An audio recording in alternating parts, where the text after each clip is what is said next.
My name is Brielle Calloway, and I was 16 years old when my parents told me I no longer had a son. Wait. Let me say that again. They told people they had a grandson. They showed photographs. They said his name at dinner tables and church potlucks and neighborhood barbecues for 8 years. They built an entire identity around a little boy they had never once held.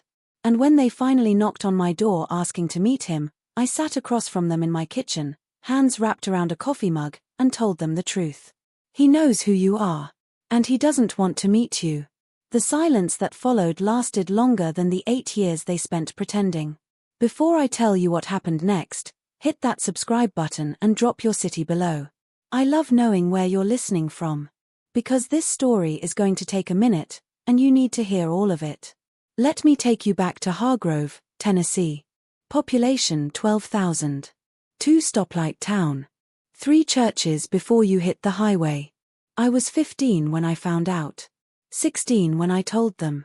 Our house on Millbrook Road was a white colonial with black shutters and a brass door knocker my mother polished every Sunday before service. The kind of house that said we have arrived without anyone needing to say a word. My father, Robert Calloway, was a deacon at First Baptist.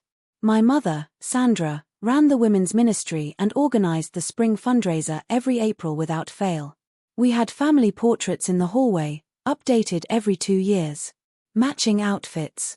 Coordinated smiles. I was the oldest.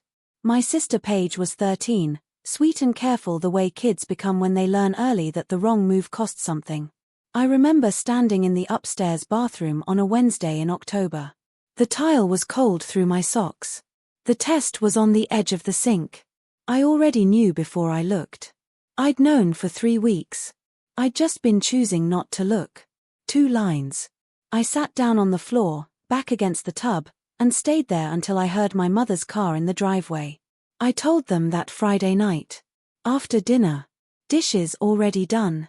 My father was at the kitchen table reading. My mother was folding laundry on the couch. I stood in the doorway between the 2 rooms and said it. I'm pregnant. My mother stopped folding. Just stopped. Like someone had cut the power. My father set down his reading glasses. Slowly. The way he did before a serious conversation. He laced his fingers together on the table. How far? 11 weeks. He nodded once. My mother still hadn't moved. That was Friday. By Monday morning, there was a suitcase on my bed. 1 suitcase. The plaid one from the hall closet that we used for beach trips. My father stood in the doorway. Not inside the room. In the doorway. You have until this evening, he said. We'll drive you to Carol's. Carol was my mother's older sister. She lived 40 minutes away in a 2-bedroom apartment above a laundromat. She collected ceramic owls and worked the early shift at a diner called Patty's. My parents had always spoken about her the way people speak about a distant country they'd never visit. Harmless. Irrelevant. What about school? I said. You'll figure it out. My mother appeared behind him. She had her church voice on. The one she used for difficult announcements. We're not doing this here, Brielle. This is not something we can navigate with you under this roof. You understand that. I didn't ask if she meant the pregnancy or me. By 6 o'clock, I was sitting in Carol's passenger seat in a car that smelled like pine air freshener and old coffee. The suitcase was in the trunk.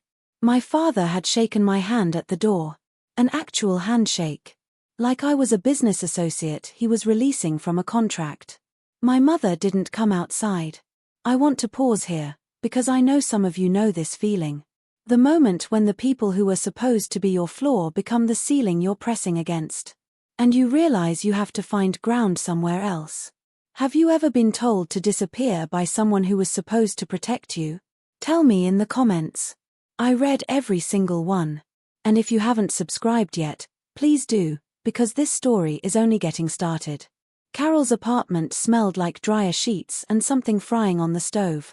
She hugged me at the door without saying anything. Just one long hug.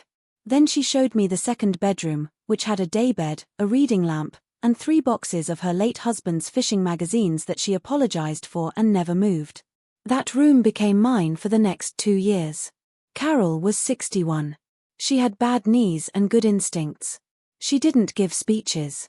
She woke me up at 6 every morning, drove me to the continuation school across town, picked me up at 2:30, and had dinner started by the time I got my shoes off. On weekends, she took me to prenatal appointments in her 2003 Bic and sat in the waiting room doing crossword puzzles. She never once called my parents to report in. My son was born on a Tuesday in June, the summer I turned 17. 6 pounds, 4 ounces. He came out quiet, which scared me, and then he made a sound like a question mark and I started crying so hard the nurse touched my arm. I named him Noah. Not for any particular reason. Just because it felt solid. Like something that could hold weight. Back in Hargrove, my parents told people I had moved away for an accelerated academic program.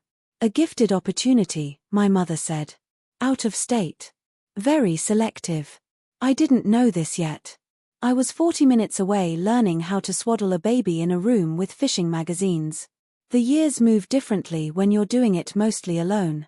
Noah was 1. I got my GED. Noah was 2. I started community college, 2 nights a week, while Carol watched him. Noah was 3. I transferred. Noah was 4. I got a job at a pediatric office doing scheduling and billing, which was, looking back, so perfectly appropriate I almost laughed. Noah was 5 and asking why other kids had grandparents pick them up from school sometimes. I told him some families are just shaped differently. He thought about it and said okay, what's for dinner?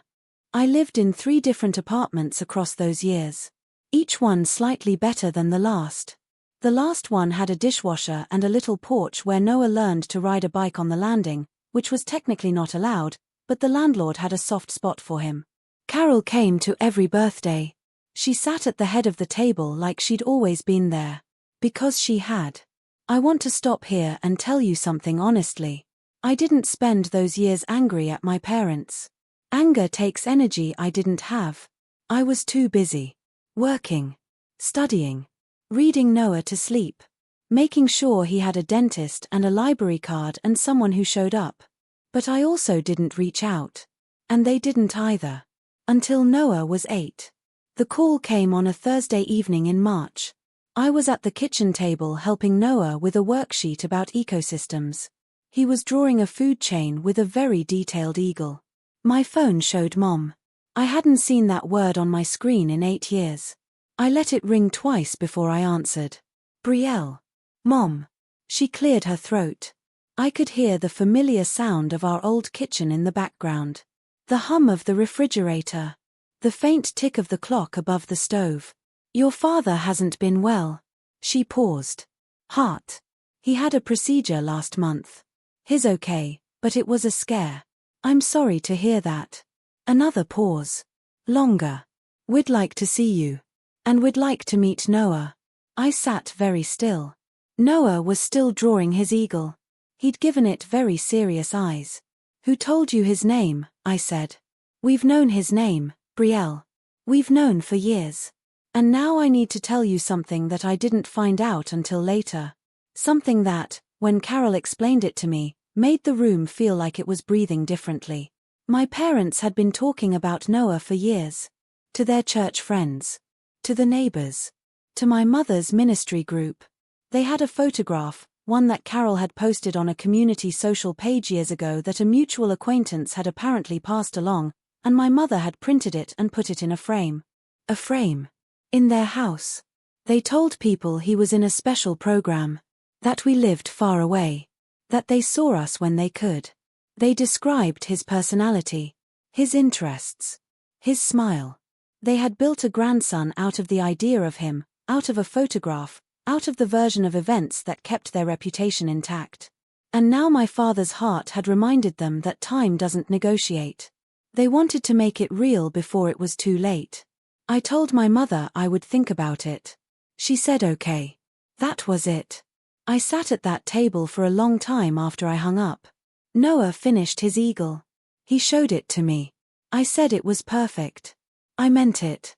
That night, after he was asleep, I called Carol. She listened without interrupting. She was good at that. Then she said, "What does your gut tell you?" I told her. She said, "Then you already have your answer. But the question is, what does Noah want?" I hadn't thought about how to tell him. He was 8. He knew I had parents.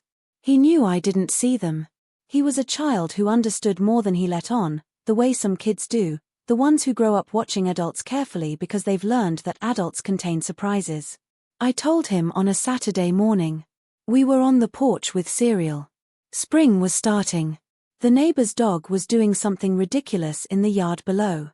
"I have grandparents," he said. Not a question. "You do.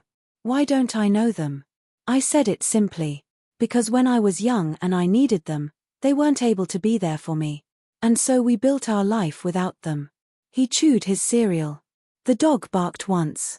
"Do they want to meet me now?" "They do." He was quiet for a long time. Long enough that I started to say we didn't have to decide anything right now. Then he said, "Do they know me?" I looked at him. 8 years old. Eagle drawings and library cards and cereal on a Sunday porch. "No," I said. "They don't." Then why would I want to meet strangers? I didn't have an answer for that. Because he wasn't wrong. Before I tell you what happened next, I need to ask you something. Because this is the part that breaks me open every time I think about it. If you were 8 years old and someone said, "Here are 2 people who chose not to know you, but now they want to," would you say yes? Tell me what you think in the comments. And if this story is hitting you somewhere real, share it with someone. It might be exactly what they need to hear today. I called my mother back on a Sunday afternoon. Noah was at Carol's. I sat in my car in the parking lot of a grocery store because I didn't want to make this call inside the apartment. I told her the truth. "He doesn't want to meet you." Silence. Brielle, he's 8. He doesn't understand what he's saying. He's 8, Mom. Not 2. He understood exactly what he was saying. "We have a right to know our grandchild." I thought about that for a moment. The specific shape of that sentence. The word right. "You made a decision 8 years ago," I said. "You made it clearly and completely. Noah is not a door you can open from the outside. He's a person. And he made his own choice." Her voice shifted. Tighter now. More controlled. "We've been there for him in our own way." I paused. I thought about the framed photograph. About the stories told over church coffee and casseroles. About the version of my son they had constructed for an audience that had never met him either. "You've been there for your version of him," I said. "The one that kept things comfortable.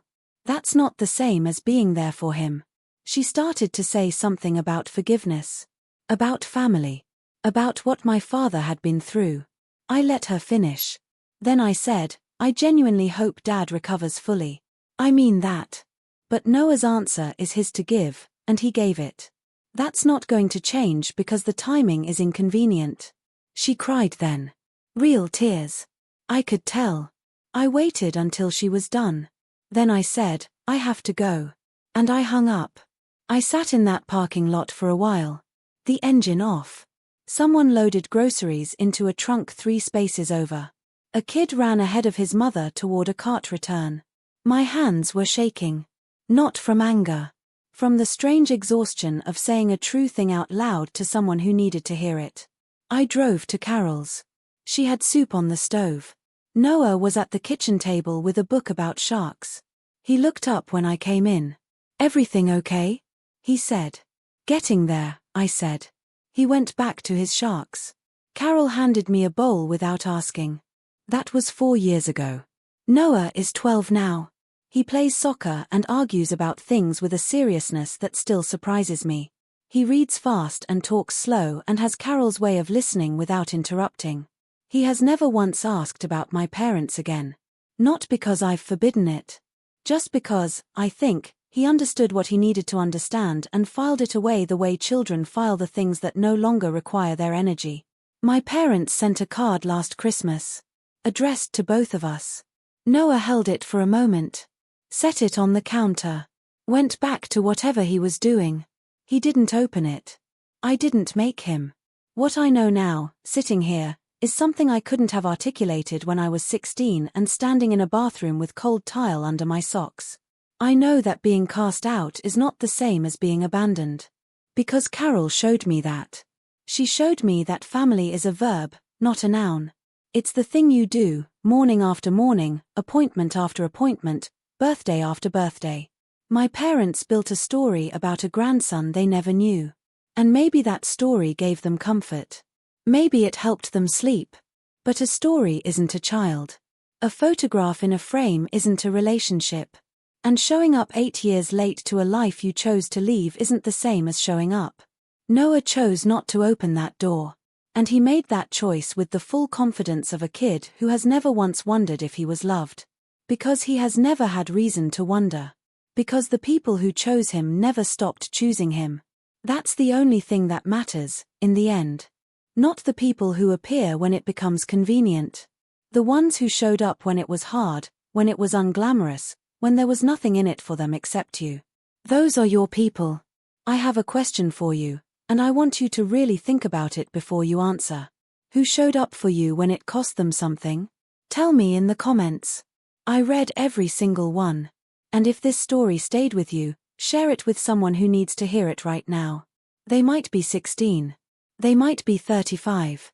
But they need to know that being left is not the end of the story. Sometimes it's just the beginning. If you haven't subscribed yet, I'd love to have you here for the next one.